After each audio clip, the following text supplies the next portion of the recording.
lately I've been thinking a lot about this presidential election that's coming up.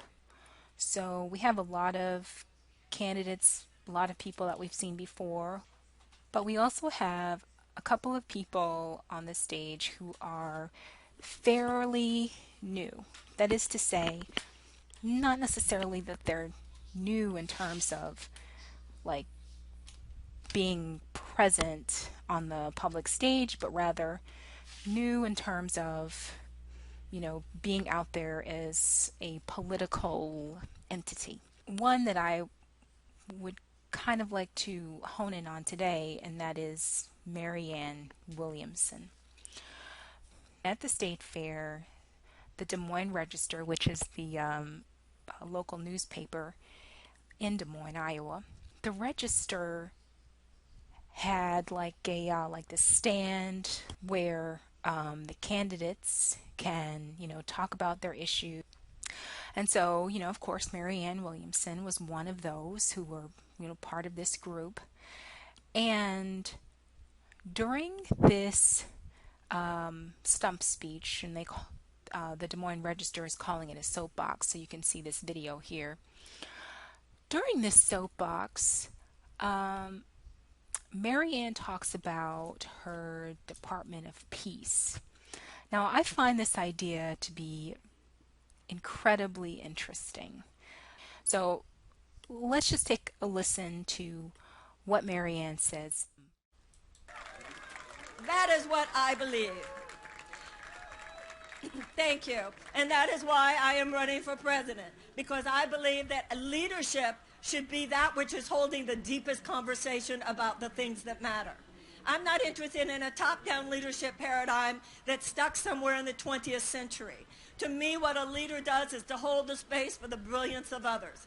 I'm not saying send me to Washington and I'll fight for you. I don't want to go to Washington and fight for you, but I want to go to Washington and co-create with you. Because what needs to happen in Washington also has to happen in Des Moines, also has to happen throughout the state of Iowa, and none of these things will change until you become the man you're capable of being, you become the woman that you're capable of being. All of us rise up in the way that generations before us have risen up.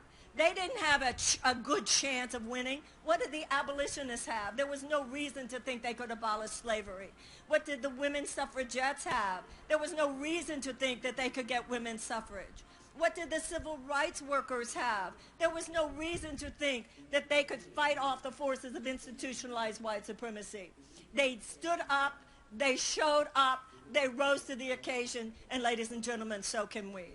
We have some serious problems in this country, and we've had serious problems in our past, but let us identify with the problem solvers.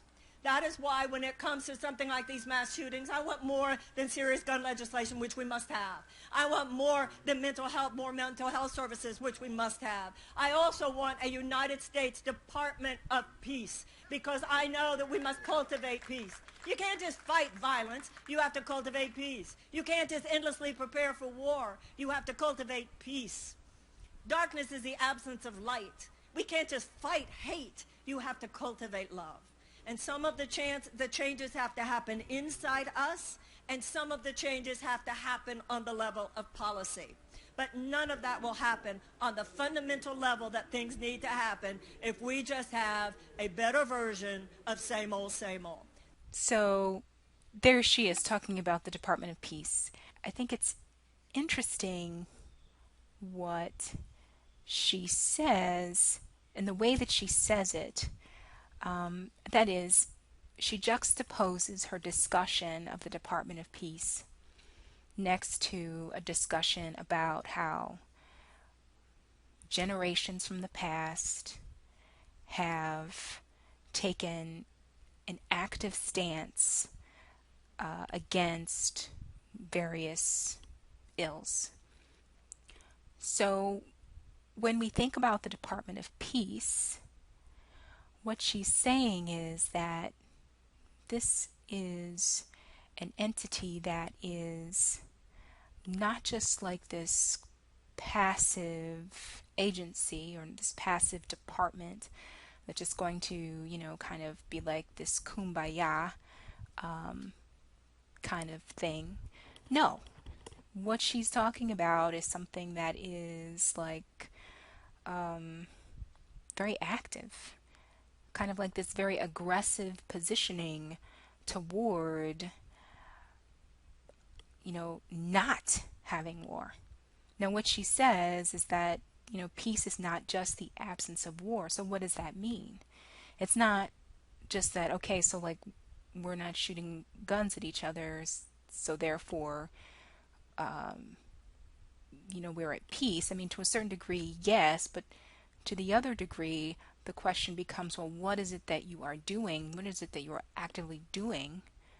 What are the conversations that you are actively having that help perpetuate this state of peace, right? And Marianne Williamson, I mean, her life has been all about helping people through difficult situations. Now, you know, war, this disagreement between countries is very much like disagreements that people have with each other, person to person. So I really I really like what she's saying about having this Department of Peace. I would love to see, a generation of people learn the skills about how to communicate with each other so that we come to peaceful resolutions, with each other, how to be strategic, with each other. Not just on an international level, but also, domestically. I mean, there's a lot that could be said about, how to learn how to do peace. You know, Sun Tzu talked a lot about, the art of war. But, there's also an art to peace. There's an art to love. There's an art to that other side. Yeah, I mean, I guess I just kind of just want to put this idea out there. I mean, how do you all feel about having a Department of Peace? I'd really love to know what you're thinking. So leave a comment and let's have a dialogue about that.